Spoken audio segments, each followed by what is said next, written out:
At first glance, it looks like the sort of thing that'd be collecting dust on a shelf at your grandmother's house. Porcelain figurine, not quite 12 inches tall. A fine lady in a delicately painted flowery hoop skirt standing atop a pedestal. With her left arm, she's cradling a little dog. It's a pug. Peeking from beneath her wide-belled skirt is another pug. If you didn't know what you're looking at, you might never guess that this fussy little knickknack is actually a highly collectible, valuable piece of German porcelain worth at least a couple $1,000s on the auction circuit.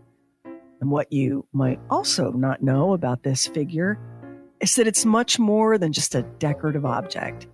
It was a kind of code, a way of signaling your membership or your support of a mysterious and secret organization that's founded to thumb its nose at the 246th Pope of the Holy Roman Catholic Church.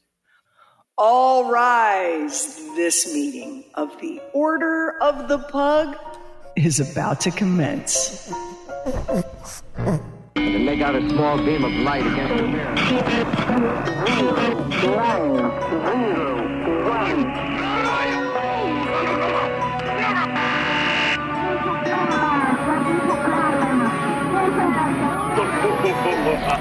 True weird stuff. The Catholic Church has had beef with Freemasonry, the oldest secular fraternity in human history for, forever. Okay. The Catholic Church has had beef with Freemasonry, the oldest secular fraternity in human history since forever.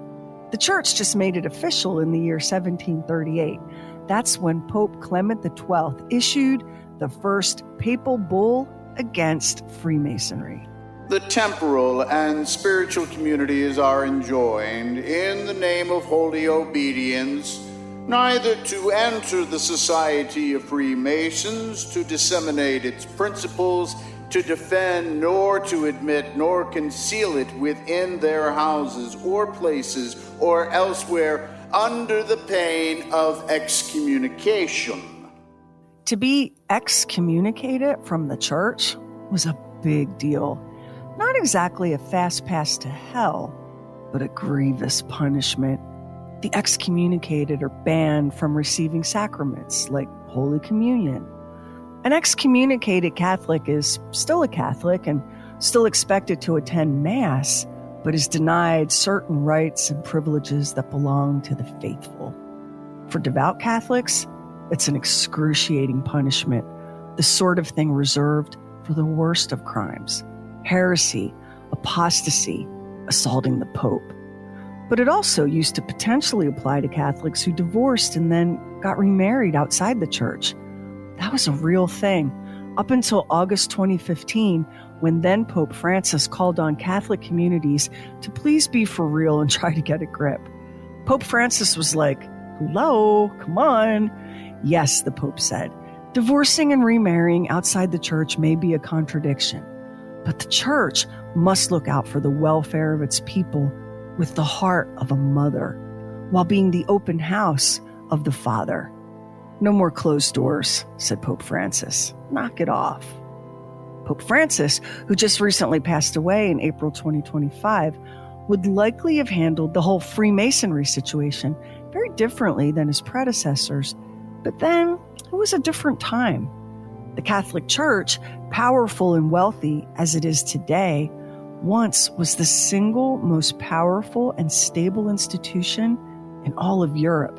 It was the biggest landowner, the biggest landlord. Heck, during the medieval period, the Catholic Church pretty much had the monopoly not just on education, but on knowledge itself. Want to know who ran the schools up until about the 12th century? The Catholic Church. Curious about who wrote and produced books? The Catholic Church again. Many monasteries had a scriptoria. It's a special room set aside for the creation of books, where monks painstakingly copied manuscripts by hand, illustrating their work. They called it illuminating, with all sorts of drawings and borders and flourishes. those monasteries did more than just create these manuscripts. They preserved them in vast libraries, not just religious texts, but scientific treatises and historical documents too. It's impossible to even guess at how many of the great works of humanity are still in existence thanks to this system. But we all owe those monks and the church our gratitude for what they did to safeguard so much of our collective knowledge, given, the seemingly endless cycle of terrified barbarians who think burning books is ever a solution to any social crisis. Bless their little hearts. Hey there, True Weirdos. We'd like to save a seat for you at the True Weirdos table.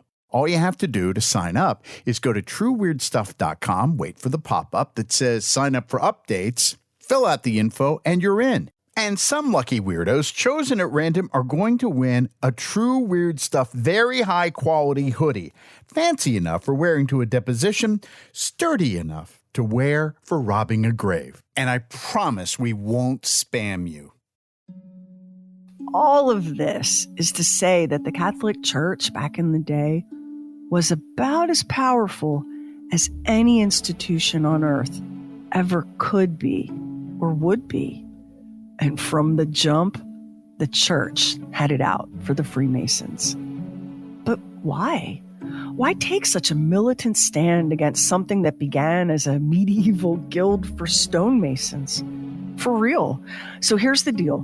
These were highly skilled craftsmen who brought their knowledge and experience to the building of castles and churches and cathedrals. They were respected and well paid for their work, often earning substantially more than the other trades. To be a stonemason was an elite profession, and these craftsmen organized themselves into guilds. Now, the point of the guild was as much to protect the craft as it was the craftsmen. The guilds were structured so that the workers would share knowledge and continually develop the next generation of stonemasons. You began as an apprentice, as young as age 12. Apprentices typically were given room and board in the home of their boss, called the master, but weren't paid any wages.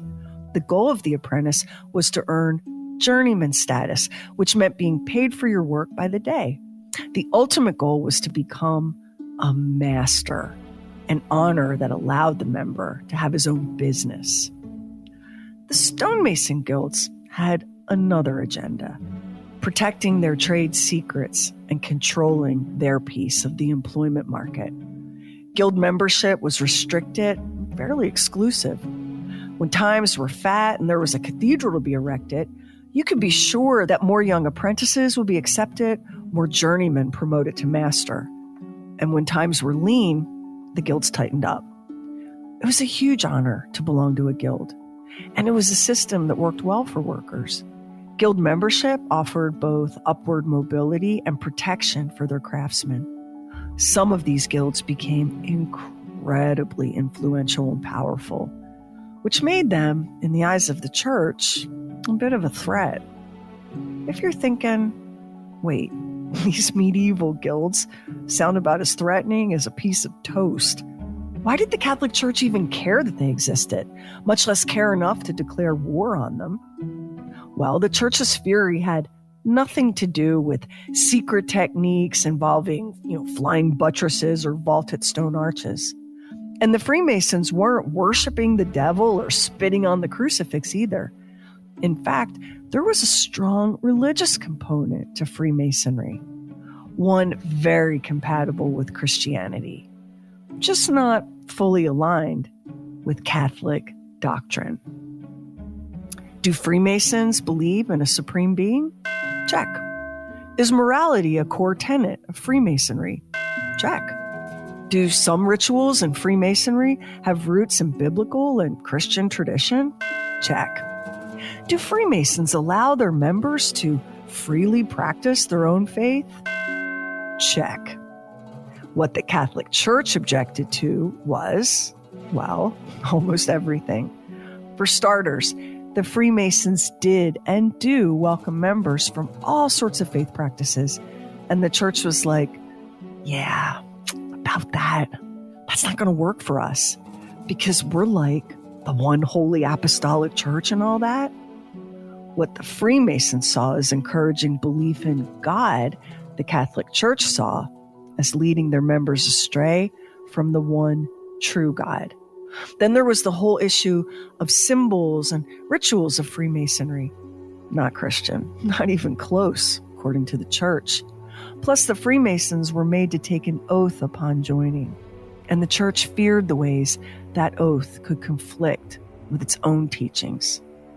Fast forward 150 years to Pope Leo XIII, who came for the Freemasons in an even bigger way, accusing them of publicly and openly plotting the destruction of the church. Strong stuff. This pope was sideways over what he called Freemasonry's adherence to naturalism, which in this case doesn't mean the love of flowers and trees. Naturalism is the idea that human nature and human reason ought in all things to be mistress and guide. The Freemasons deny that anything has been taught by God. They allow no dogma of religion or truth which cannot be understood by the human intelligence, nor any teacher who ought to be believed by reason of his authority. Another thing that had Pope Leo XIII tied up in knots back in 1884 was the fact that any person practicing any religion could become a Freemason.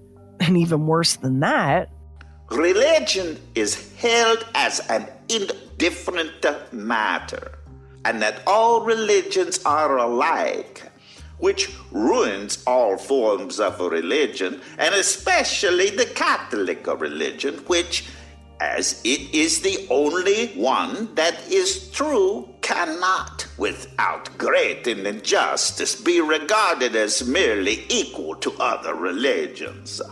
Oh, heads surely exploded at this, but the Pope was on a roll. Look here, said Pope Leo XIII.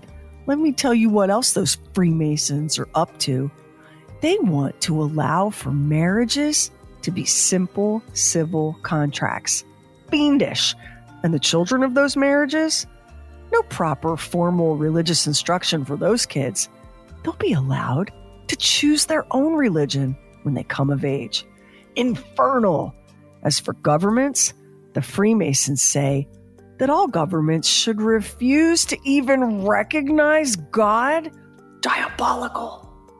Meanwhile, the Freemasons were like, we don't consider this to be a religion, so maybe settle down because we're so not competing with you. And the Catholic Church was like, oh, you're not a religion. Then why do your lodges feature altars? Why do you pray to something you call the great architect of the universe? And what's up with all those secret rituals, No answer? Cat got your tongue, Freemasons?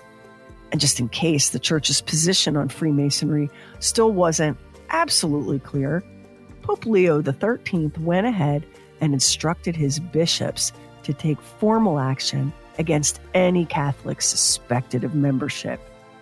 But it didn't stop there. The Pope also turned the church's inquisitors loose on the problem too. No one in their right mind wanted the Vatican inquisitors at their door. Nobody expects the Spanish Inquisition. These were church officials empowered not just to gather evidence, but to mete out punishment to those found guilty of heresy. A Catholic charged with heresy might face a steep penance, or maybe prison, or execution, though that did tend to be reserved for only the most extreme cases. No matter what the sentence, the inquisitors had their ways of making you talk. Torture wasn't unheard of. The Freemasons knew very well how the church felt, and they had their own ideas about the Vatican's targeting of their membership. As they pointed out in their own Masonic encyclopedia, the Inquisition was not directed against criminals, but against men accused of heresy, an exceptionally flexible term, because the Inquisition could decide for itself and on the spot what it meant by heresy. It really wasn't exactly a fair fight. The most powerful institution in the entire world versus a fraternal order? In proportion to their numbers, the Masons probably suffered more excommunications, tortures, and martyrdoms than any other one group. And not just at the hands of the inquisitors. The Society of Jesuits is in theory an army, a church militant. Its members are enlisted. They receive a training. Each is under an oath of allegiance to a general. They go as troops, singly or in companies, wherever they may be sent to carry out whatever orders are given to them. In some times and places, they have been ordered to make a war on Freemasonry. In others, they have been ordered to join in with it, to weaken or divide it from within by infiltration. It sounds melodramatic, but... The whole story of Jesuit dealings with Freemasonry reads like a page out of a detective novel of a rather trashy sort, and causes adult men still unbereft of their senses to wonder how other grown-up men have indulged in practices so childish. The Jesuit author of the article on Freemasonry in the Catholic Encyclopedia even charged Masons with phallic worship, and Pope Leo XIII solemnly assured the whole of France that Masons worship the devil. Melodramatic. But you know, it was the year 2000 before the church even acknowledged the abuses of the Inquisition.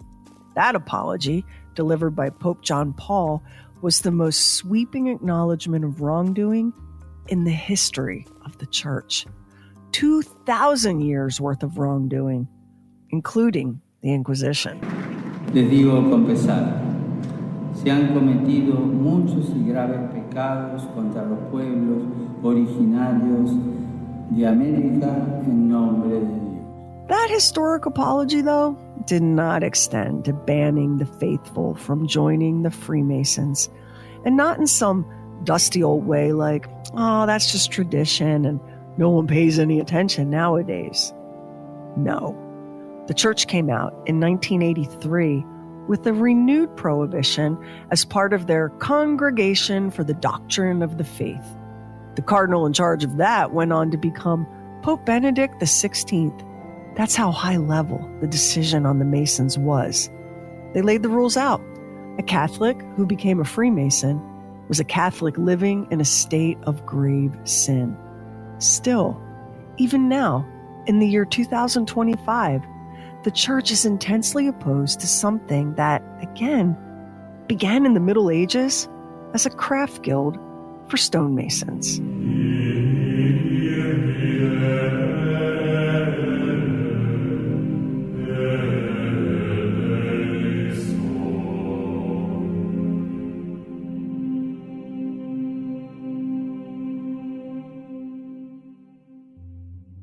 You know how it is with people. People hate being told what to do. And if you really want to wind them up, tell them the thing they want is forbidden. So it's 1738, and Pope Clement XII has banned the flock from joining the Freemasons and other secret societies. Problem solved. Or so His Holiness thought. The Archbishop Clemens August of Wittelsbach, the elector of Cologne, had other plans. Now, an elector in the Catholic Church is a member of the College of Cardinals, which means he gets to vote in the papal conclave. So for a man with the power of Archbishop Clemens August to defy the Vatican, that was a huge deal. In a direct and extremely sassy rebuke to the Vatican, the Archbishop whipped around and created a whole new secret society. He had an assist from a handful of dedicated Freemasons and a pair of German princes.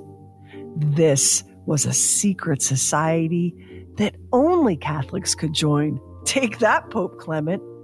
It was called the Order of the Pug. There were many shocking things about the Order of the Pug, but most shocking and scandalous of all, women were permitted to join. So maybe the first big question is, why the pug, with its precious little smooshed up face and roly-poly physique, such a little munchkin dog? Who's my little man? Who's my little man? Well, pugs were really having a moment in the 18th century. As a breed, they were still fairly new to Europe, having been brought to the continent from China only 200 years earlier. They were the dogs of royalty at first, peeing on the rugs and chewing up the furniture in the House of Stuart in Scotland and in the House of Orange in the Netherlands. By the 18th century, pugs were the beloved subjects of painters like William Hogarth and Giuseppe Duprat. Museums are stuffed with pictures of the wealthy and the nobility with their pugs, the little dogs symbolic of class and privilege. An epic pug story from the time goes like this. Before Josephine de Beauharnais became the first wife of Napoleon Bonaparte, she was married to a man named Alexander de Beauharnais. He was snatched up during the French Revolution, let them eat cake and off with their heads and all that, and carted off to the guillotine. Josephine was imprisoned. Though she was allowed visits from her children and their governess, she was kept under the strictest watch, and private conversation was impossible. Then the governess had an idea. Would the jailers permit her to bring Josephine's beloved little pug, Fortune, along for these visits? The answer was, well, yeah, I guess. The governess carefully wrote the news of the day, including plans for getting Josephine released, in very small script, and concealed the piece of paper inside a new collar for the dog that was made just for this purpose. The group arrived at the Karma prison, and truly, who can resist the whimsical charms of a pug?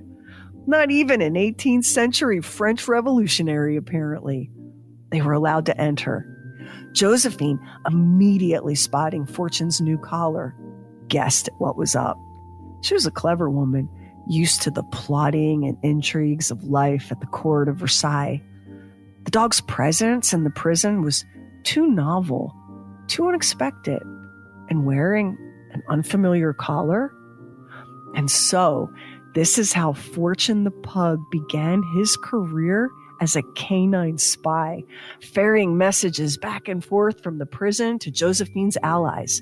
Knowing that she hadn't been abandoned gave Josephine hope and the will to keep going. And Fortune the pug became an unlikely hero, though not everyone was impressed. The French poet Antoine Arnaud described the pug like this. Fortune was neither handsome, good-natured, or nice. He was short-legged, his body was long, his color was more red than fawn-colored. This pug with a nose like a weasel only represents his distant relations by his black muzzle and corkscrew tail. In his infancy, he had promised to be handsome, but as he grew up, these promises came to naught. Nevertheless, Josephine and her children were very fond of him.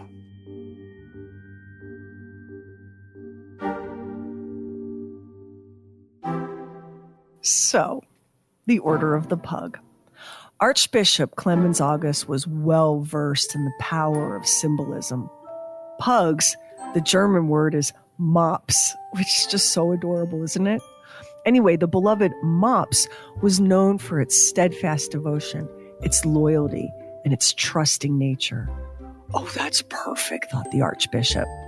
Next thing to figure out, the rites and rituals of membership. What elements of Catholicism and Freemasonry could be reconciled, and how? There would have to be a hierarchy of leadership, special rites of initiation, and all members would be required to take an oath of loyalty. Commoners and nobility alike would be welcomed. And in an unprecedented move, a betrayal of both Catholic and Masonic tradition, women would be permitted to join. Even more scandalous and shocking, women would be granted positions of authority. What in the eternal flames of never-ending hell was the Archbishop up to? A woman with authority? Vatican heads blew up. This was a church that didn't even permit female altar servers until May 1994. It was outrageous and sinful and every other bad thing those boys could think to call it. Hey now, settle down there, said the Order of the Pugs. Yes, women can join, and yes, women can be leaders, but no women can ascend to the office of Grand Master, okay? And that's a lifetime appointment, okay? That said, every lodge had a male master and a female master. They called themselves the Grand Pugs, and the pair alternated leadership, swapping positions every 6 months. Now that that's out of the way, what was the process to become a member of the Order of the Pug? Candidates were chosen based on a list of attributes, some of which can definitely be said to describe the pug dog: loyalty, trust, tenderness, sweetness, discretion, and humanity. Plus, of course, Catholic. You had to be Catholic. The ritual to become a member must have really been something to behold. Dressed in flowing white robes with slippers woven of grass, the rite began with the ceremonial fastening of a bronze dog collar around the initiate's neck. The collar symbolized servitude and obedience to the masters. Next, while down on all fours and blindfolded, the would-be member was required to scratch at the door of the chamber to be admitted. Still on hands and knees, the initiate was walked around a special carpet 9 times as the already established pugs of the order barked and howled. This was supposed to test the steadiness of the initiate's nerves. There was a little history lesson for the would-be pugs and the teaching of the order's catechism, that blending of Catholicism and Freemasonry that the Archbishop was so determined to create. Then, a blood oath. Initiates mixed drops of their own blood with wine, swallowing it to prove their loyalty. For no known reason, a toilet stood in the center of the room. Weird and mysterious. Maybe just for the sake of being weirdly mysterious. Next, the ritual kiss. Initiates had to pucker up and smooch the backside of a pug dog, made of porcelain, thankfully. This was meant to show complete devotion to the order. After that, the master of that particular order would present a long sword called a rapier to male initiates and a hand mirror to female initiates. Placing a hand on the designated item, the initiates swore a vow of fidelity to the Order of the Pug. This was followed by a dramatic command from the master. See the light. And with that, the blindfolds were removed. The newbies would find themselves surrounded by the membership, each holding either a sword or a mirror in one hand, and in the other hand, a pug. Huzzah! Even if you're not much of a joiner, same, you have to admit this would be one very unusual and entertaining evening. Outside of their secret lodges, members of the order recognized each other by the small silver pug medallion many wore around their necks. There were also secret phrases and slogans and hand signals. It didn't take long for this forbidden society to expand from Germany to France and the Netherlands. I mean, come on. A chance to rebel against the Vatican and pretend to be a pug and be in on a secret? That'd be hard to resist at any point in history, much less at a time when the Catholic Church had such an iron chokehold on power. One challenge this particular secret society had was the fact that it wasn't all that secret, which you can understand because how much fun would it be to join and be a pug and go to special pug parties? The temptation to rub the church's nose in it was just so strong. Plus, the whole female membership thing set tongues to wagging. It simply wasn't done. And yet, here were the pugs, calling each other not just brother, but brother and sister.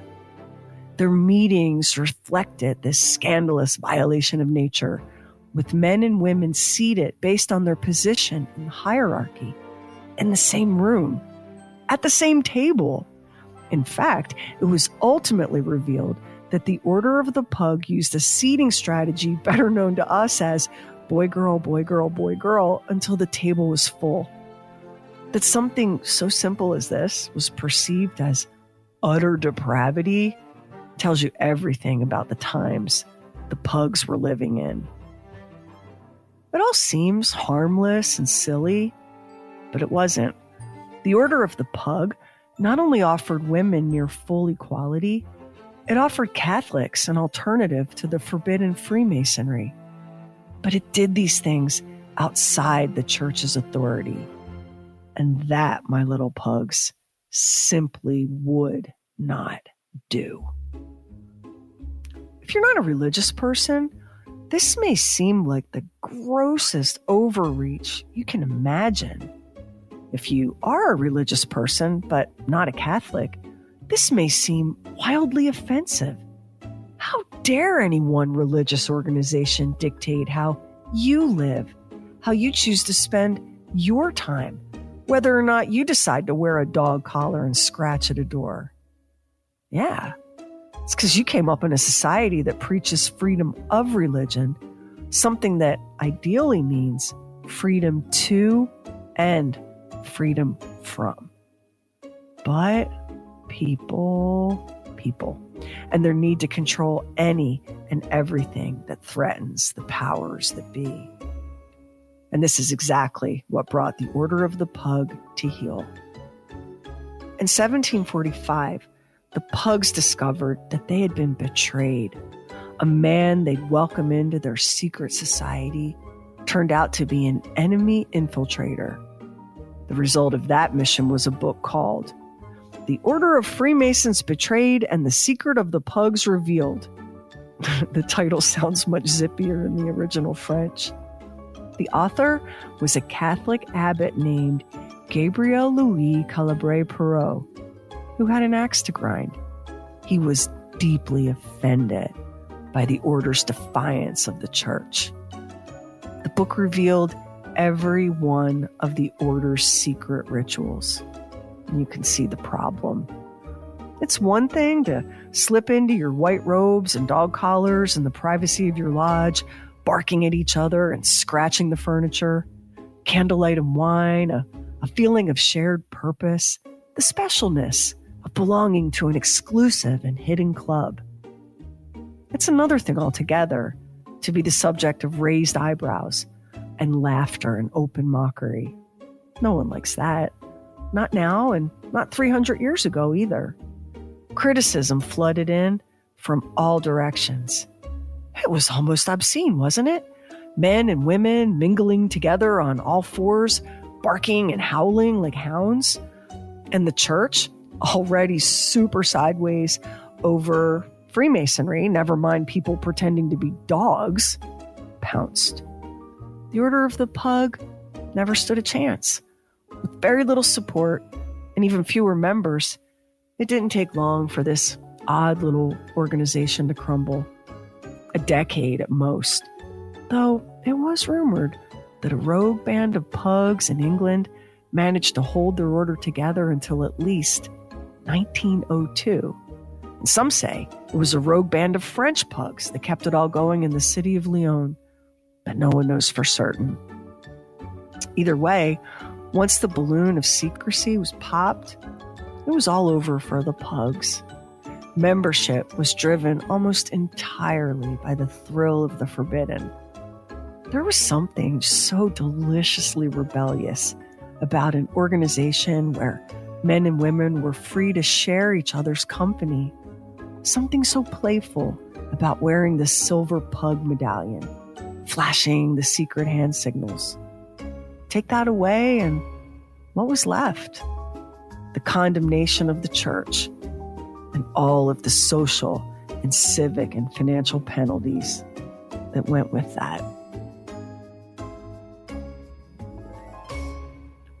Pity the poor Catholics, banned from becoming Freemasons, denied the right to wear the bronze collar of the Order of the Pug. Could the Vatican ever just once please throw the faithful a bone? It did.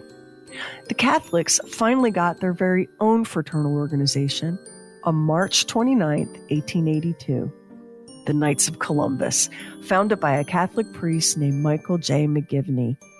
Membership was, and is limited to Catholic men. Though women are allowed to participate in various auxiliaries and in something called the Columbiettes. I know they mean well and all, but being a Columbiette feels like a pretty dramatic fall from the glorious heights of being a grand pug. Now, the Knights of Columbus are notable for being the only fraternal organization in the United States whose constitution didn't explicitly prohibit Black men from joining, which is not to say that there wasn't racial discrimination in practice, because there was. Since new candidates are voted in by the membership of their local chapters, it was easy enough to deny a man entry based on the color of his skin, because bigots will always find a way. But I guess it was so bothersome to the race-obsessed cockroaches that the Knights didn't make an explicit point of excluding minorities that the Ku Klux Klan eventually stuck its pasty face into the conversation. The KKK pushed a conspiracy theory about the Knights of Columbus swearing some crazy blood oath to eliminate the Freemasons and exterminate all the Protestants. Speaking as someone who once won a regional Knights of Columbus spelling bee, the idea of that crowd of old pop-pops wearing hats with giant feathers launching some kind of 21st century crusade is almost as silly as picturing them on all fours barking and scratching at the door. But it took years and multiple lawsuits to get the bedsheet and hoods crowd to quit libeling the Knights. As of 2024, the Knights of Columbus claim more than 2.1 million members, doing nearly 50 million hours of volunteer work a year, and donating almost $200 million annually to various charitable causes. Very noble, very generous, super duper Catholic. But sadly, not a pug in sight.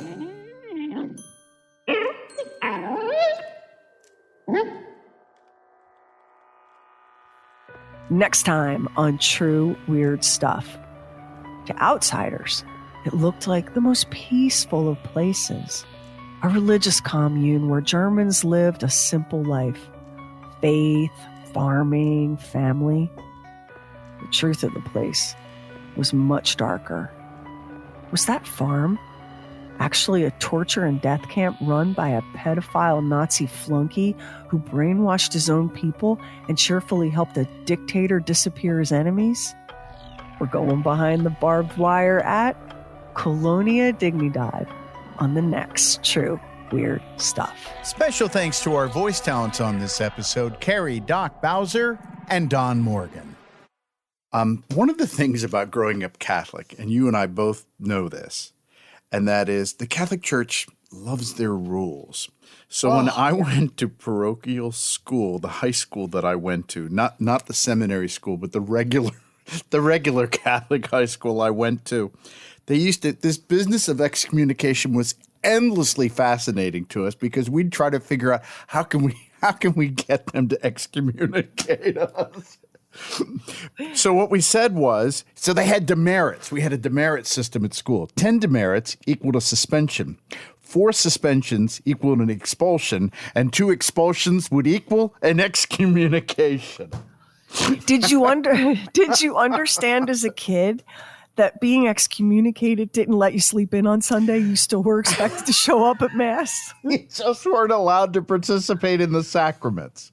But, as a kid, when you look at rules, you're like, how can I get around these rules? How can I fly in the face of this? That's just, kids are kids. But apparently everybody feels that way about rules. That German archbishop who just thought Pope Leo was out of his mind and banning Freemasonry was like, hold my beer. I'll show you. When you think about the Order of the Pugs having been formed by a member of the College of the Cardinals and a couple of German princes, this wasn't some drunken stunt in somebody's basement. So, this was a legitimate act of rebellion. Yeah, so that answers my question in a way, because on the face of it, when you say it's the Order of the Pug, you almost feel like they were doing it, the Order of the Pug, wink, wink. So they were serious about this Or were they doing it? So they were flying in the face of the church authority, obviously. But were they doing this kind of in a funny way at all? It's so hard for me to believe there wasn't a wink wink, especially when you step back and look at the initiation rituals. You know, the dog collar, the barking, the all fours. The toilet in the center of the room. Yeah. I mean, it definitely it felt like a very sassy rebellion, like a deliberate in your face Pope and Vatican. But it was people loved it, and it was for its time. It had a very brief moment. It just flared up and was gone. But it was a really popular thing, and it was so novel.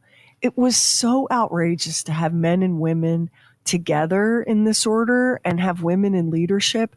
Everything about the Order of the Pug was just an absolute outrage. So for that reason, Max, I think that if Archbishop Clement August wasn't wink-winking, he missed a chance, because it feels so intentional, doesn't it? Yeah, it does. So I love the fact that there's always this rules come from fear. Do you know? And I think that there was this sense of fear within the Catholic Church that, wait a second, we're not going to have the ultimate authority if anybody comes up in opposition to that, if there's any organization that we can't control. And that always leads to problems when you try to control people. And we see it. This is one of those cycles of history that we see repeating over and over and over again, because history is made of people, and we're people, and people are very slow learners, right? So you see this and you see it all over the world, all different cultures, governments, all different flavors of religion. You know, we saw it with the Ayatollah Khomeini, right? Right. This idea that this faith, this way, no other way. And if you won't accept it with joy in your heart, we'll force it onto you at the point of a gun. It's a dangerous phenomenon, but one that is so familiar now to humanity that I don't know how anybody, when it's coming, doesn't see it coming. Like, I don't know how it isn't so freaking obvious. But then again, I guess you'd have to have troubled yourself to, I don't know anything about your species and about our limited little brief history on this planet.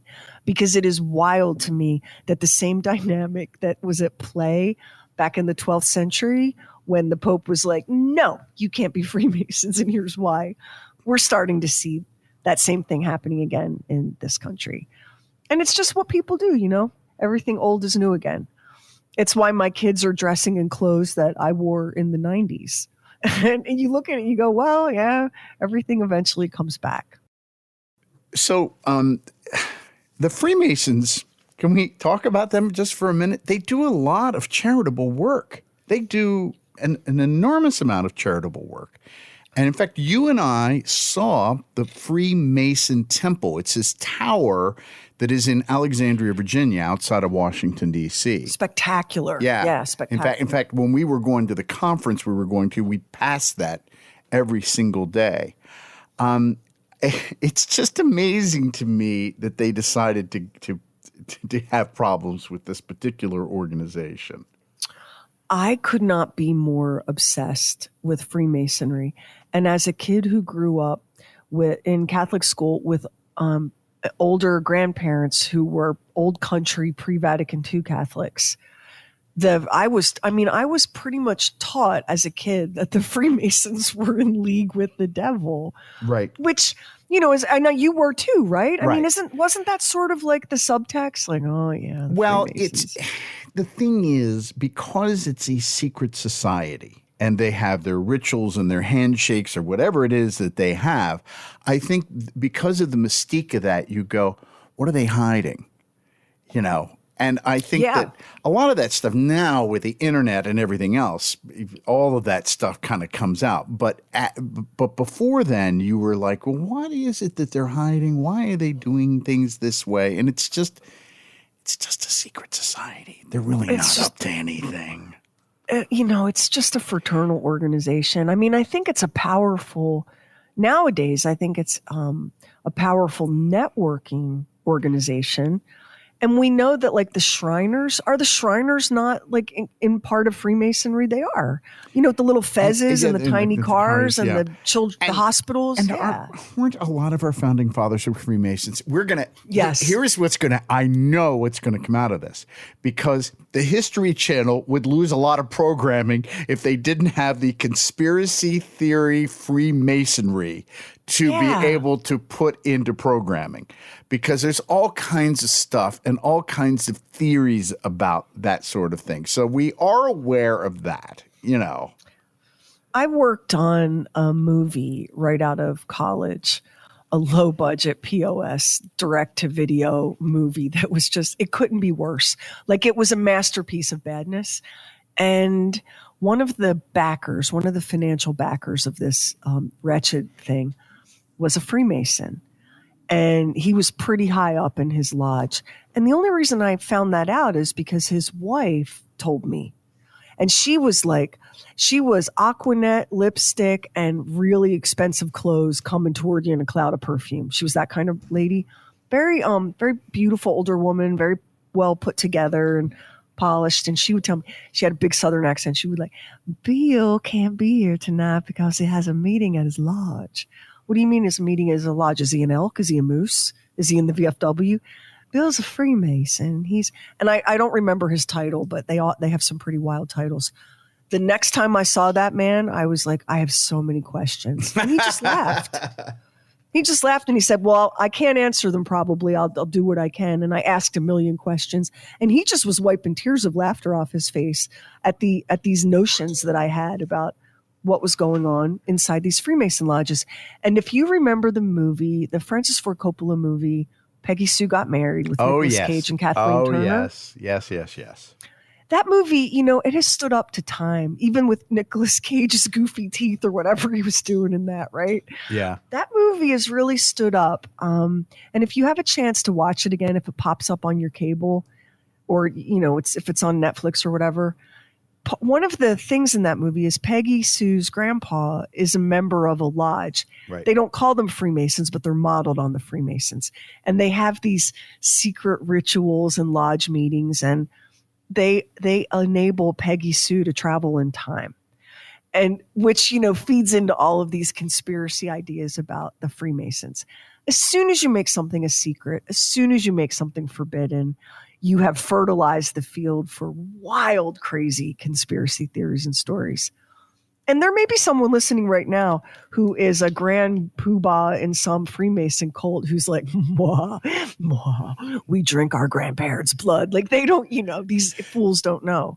But my feeling is it's probably not nearly as exciting as we wish it was. My first introduction to secret societies was by watching the Flintstones, because Fred and Barney belonged to some secret society. That was the first time that I had any inkling about that.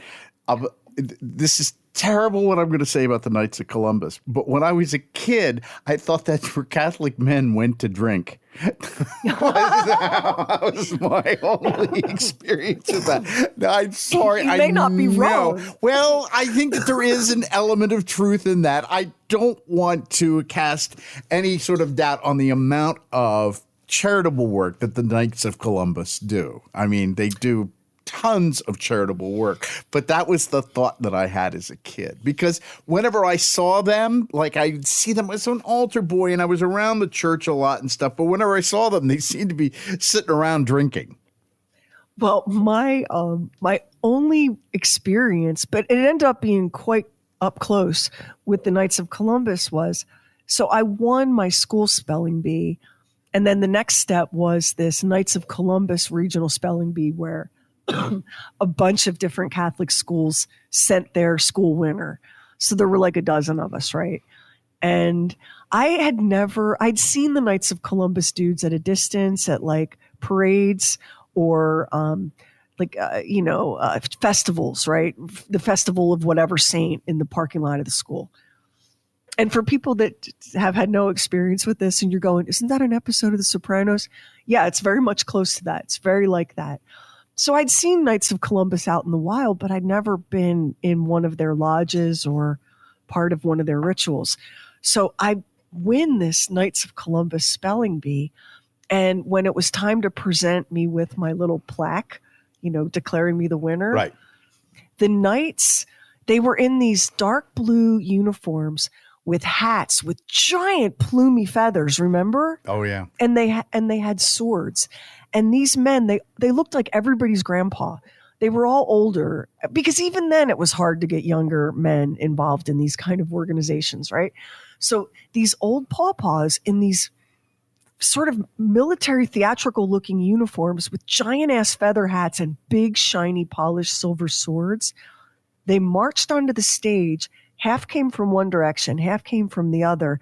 They met in the middle, turned, faced the audience, did some little zhuzhi thing, and created an arch with their swords that I got to walk under to get my plaque for winning the spelling bee. How trippy.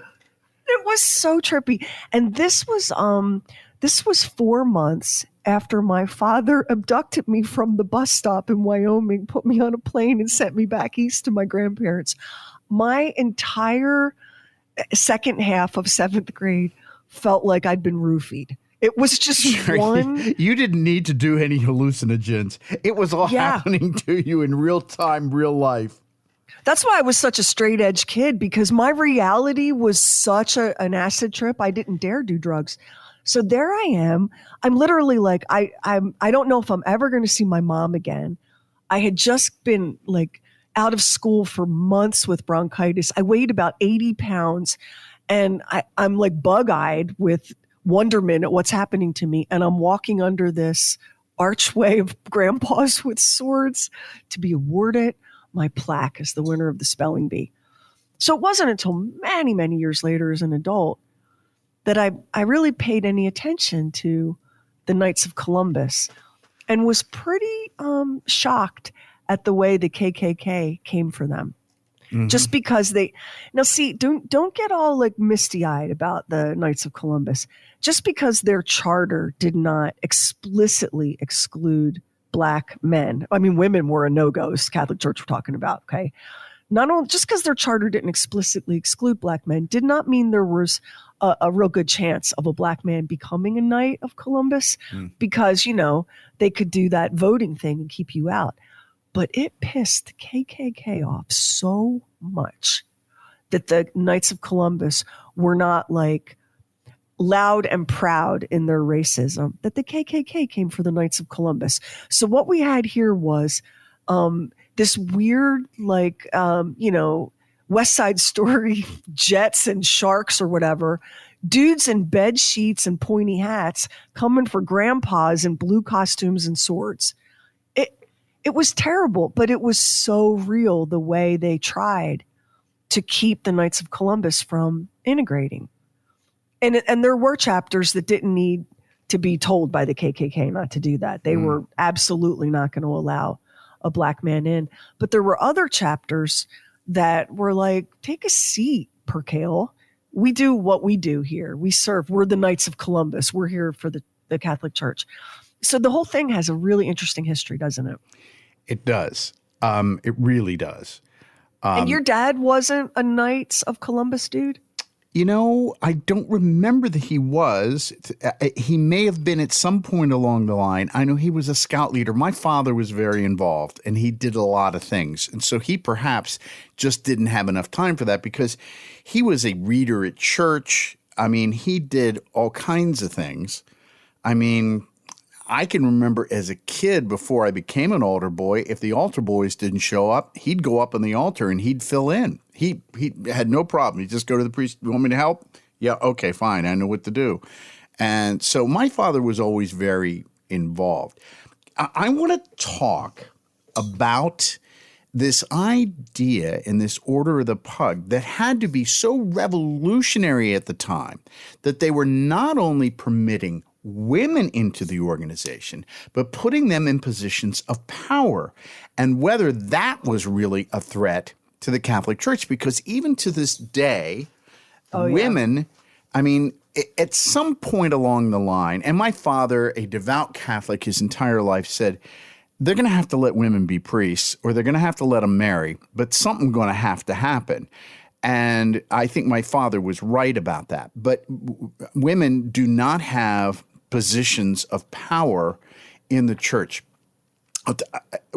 One of the things that I didn't realize, that does not mean that there aren't powerful women who are involved with religious orders, because the seminary school that I went to, the woman who ran the kitchen, the nun who ran the kitchen, she has been put on the path to sainthood because of her influence. Although she didn't have the power, she didn't have the title of being like a bishop or anything like that. She had so much influence over some of the priests and whatnot in the Catholic Church, they've put her on the path to sainthood. So to this day, they still don't have the opportunity to be able to preach from a pulpit or anything else. Only a deacon or a priest can do that. So there's no shortage of truly devout, faithful, holy women in the Catholic faith. They're just blocked from any sort of voice or leadership. And I don't see that. I mean, I do feel like we're at one of those pivot points in history where we're going to go a couple steps back again before we can go forward. It's so tiresome, but this is what humans do. I don't really see that changing anytime soon. Like, as a little girl, I would have loved to have been an altar server. It looked like a really cool gig. No way. I wasn't already past that age when they finally allowed it to happen. Free wine. There was free wine. My brother and I would take the jug. So it was like a jug. And because we had watched the Beverly Hillbillies, we knew how to drink out of a jug. So we would hoist and they say TV isn't educational. I know. We would hoist the jug up on our shoulder and we would drink out of it that way. And so my brother and I knew I was missing stuff. So here's what would happen. My brother and I had to serve as altar boys a lot. They always are Sweeten brothers. We always were together. So they would have us do stuff. We would get out of class to go and do funerals and whatnot, or if there was anything special, because we were reliable altar boys and we were good at what we did. But we would go in there and we would drink the wine. We'd head back to class with a buzz. See, I knew I was missing that. In seventh I knew grade. I was missing. Oh, my God, when I think about this now. At the Annunciation of the Blessed Virgin Mary, my elementary school, the Callahan brothers were what you're talking about. They all looked like Roman gods. It was ridiculous, the genetics in that family. Anthony, Michael, and what was the other one's name? Anyway, Joey. There were three Callahan brothers, Anthony, Michael, and Joey, stair-step grades. And the Monsignor would come and get them and pull them out of school, and they'd get to go do exactly what you're talking about. Mm-hmm. I knew I was getting cheated. Bastards. The thing about the Order of the Pug, it's a very flimsy little story. Like sometimes, like next week's episode on Colonia Dignidad is actually a two-parter because there's so much there. Not a lot. The Order of the Pug was a brief little flash on the timeline, and not a lot was really ever known about it. Not a lot was written about it. It wasn't, again, it was supposed to be a secret society. And when it broke up, people disappeared from it. So there's not a lot out there about it. But it's so unusual that it's crazy to me that it should be forgotten like that. I mean, you have to laugh. What they did with the Order of the Pug's rituals, they created rituals that were what you think happens at like the Elks and the Moose and the Freemasons, but doesn't. The dog collars, the barking, the all fours, all of it, the scratching at the doors. I mean, they were intentional about, they were almost like they were a parody. They were themselves, and they were serious and committed, and they all had a good time, but they were also a parody of these fraternal organizations. It was very meta for the day, for the Age of Enlightenment. It was very meta. And it's such a neat little, obscure, neat little footnote in history, but it brings to the foreground something that you'd never really think about if you walk through a museum or an antique store. What's with all the pug art from that period? And that's it. That's part of it. Yeah. That's part of it. Because you would go to someone's home and you wouldn't know necessarily that they were in the Order of the Pug, just like you wouldn't know necessarily if someone was a Freemason. But you'd be ushered into the drawing room or the salon by the butler or whatever. And there would be these objects that kind of signaled, hey, we're pugs here. And then you yourself might be a pug in a different chapter in a different city. And you might flash your little medallion. And then we all know that we're pugs together. So the combination of the pug being symbolic of like steadfastness and loyalty, and it was, not every piece of pug art is connected to the Order of the Pug. The pug, so the pug was a powerful symbol for like the British aristocracy and monarchy. There was a powerful symbol of like loyalty in the face of rebellion. And so there's a lot of pug art, but almost none of it is just for its own sake.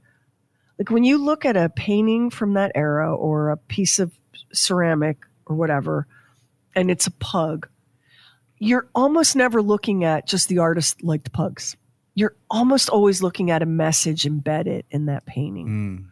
You know, that country squire who's looking at you down the bridge of his nose with his pug at his feet is signaling something to you. There's code to it. And that's just fascinating to think about. Like all those little pug statues. And I don't know if you've ever given that any thought. I don't know that anyone's ever gone, you know, sure is a lot of pug art from back then. I had never thought about any of that. I have seen a lot of pug art, but you know, all breeds have their fans, and so I figured, well, you know, these people are just fans of the pug. I had no idea the society existed. The pug was more than a pug in Europe and Great Britain. For a long time, the pug stood for other things. And even when the pug came to Europe, so the pug had been like the fierce, loyal guard dog of the Chinese emperors, right? So when the pug came to Europe, it had like this whole mystique and, you know, kind of backstory, this whole reputation. They were so rare and so precious when they first came to Europe that of course they weren't going to be chasing chickens in some peasant farmer's yard. Of course they were going to be living at the court of Versailles. And how much did you love the Josephine Beauharnais story? Oh, yeah. About being in prison and the pug being a little canine spy. That is a fascinating part of this as well. I had no idea. Yeah. Like it's just it's again, you know, it's just one of those quirky little footnotes that doesn't mean anything. Like you could have gone your whole life not knowing any of this and you'd have been just fine. But it's a fun little thing to know.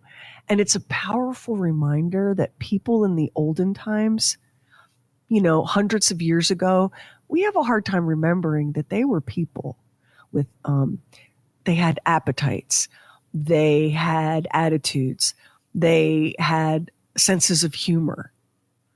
You know, they got pissed off when they got bossed around. They chafed under the restrictions of their day, the government, the church, what have you. And they pushed back the way people always push back. And so what I love about the Order of the Pug and this whole little story is that it shows you kind of the flesh and blood, snarky people underneath those powdered wigs and velvet frock coats. Which is a neat thing. It is. You don't get to see a lot. It is. Yeah. But you know what? People are people. Yep. It doesn't matter. Weren't you shocked the first time when you started to read like English literature or something and realized, oh my God, these people are having sex? I was enjoying it. Not just for procreation, but they seem to be chasing tail like for funsies. Oh yeah. Oh yeah. You thought, oh yeah. Wow. I had no idea. Yeah. I didn't think sex was invented till I don't know. The other thing that I like how, and we get to experience this a lot working on this show. I like how the interconnectedness of everything, you know, like we did a whole episode on Louis XIV, the Sun King, the Enema King, and the Court of Versailles, where we touched on Marie Antoinette, and we've touched on Napoleon in our episode, The Casket Girls. And so we see that all of these historical figures that to us seem very serious and very removed, we see flashes of their flesh and blood humanity. And these popes, like Pope Leo was like, I need a rhinoceros as a gift. You can't belong to the Freemasons. Like these, we see that these aren't just historical figures and monarchs and leaders and kings and, we see them as people, which is super, super fun, especially the more like oil painting, powdered wig. The further back you go, the less real they seem. Mm-hmm. I mean, Max, even Louis XIV, even when we spent an entire episode in that poor man's anal fistula, we were so up in that man's anal fistula, and you still felt very much, did you not feel very much that you were dealing with a king in that story? Yeah, absolutely. Yeah. Whereas with the Order of the Pug, you get like a little bit of a glimpse of the people. The regular people. On their hands and knees, barking at each other like dogs. That's the part of it where I went, are they serious? Oh, just love it. Just love it. So there you go. That's the Order of the Pug. We've had some murder and mayhem on the recent episodes. We've had family annihilators and bloodthirsty farmers and just all sorts of mayhem. And sometimes you just need a little palate cleanser. And if you can't have cannibalism, people barking at each other is good, right? Now, next week. I'm glad you're feeling better. I'm glad you're feeling better and we're up to it this week. So. Oh, yeah. Oh, my gosh. I've been so sick. Thank you for your patience in letting us repeat an episode. Next week, oh my God. We are going. This is a story that I can't believe it's real. It's real. I want you to imagine a guy that quits school at the age of 14. He's a pedophile. He casts himself as a minister. He ends up running from the law in his native country, but somehow persuades several hundred hardworking, decent German farmers to follow him to another country where he forms a commune that he then rings in electrified barbed wire and basically turns into a concentration camp. He practices on his own people, and then he's ready for the big show. He's ready to step up to the majors and do the dirty work for one of modern history's most terrible dictators, Auguste Pinochet. This is a Nazi pedophile flunky freak face. And what he did and the connections to the life you're living right now are going to melt your brain.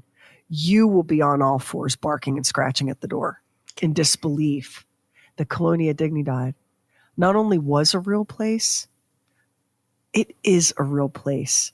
And you can go visit it on TripAdvisor or Booking.com. How's that for your next vacation? We're going to take you to the rolling and beautiful farmland of Chile. And we're going to go behind the gates at this bizarre Nazi commune. That's on the next True Weird Stuff. And if you listen to us on Apple Podcasts, hit the plus button in the top right corner, and now it helps an independent podcast like ours to get discovered. And we really appreciate it if you subscribe, rate, and review True Weird Stuff. Hit our website, trueweirdstuff.com, for show notes and photos and videos when we have it, and bonus content. Everything True Weird is waiting for you at trueweirdstuff.com. And follow True Weird Stuff on Instagram. True Weird Stuff is a Now Media production. Our executive producer is Anthony Garcia. The show is written and hosted by me, Sherry Lynch, along with my deeply weird director, Max Sweeten. Our equally odd producer is Carrie Bowser. Additional production by the mysterious Stephen Call. Our digital witch and social media cult leader is Heather Furr. Original graphics by Kevin Nash. Original artworks by Olivia Axlin. True Weird original music composed and performed by Jack Griffin and Zane Nash. Copyright 2025 Now Media. All rights reserved. All wrongs remembered.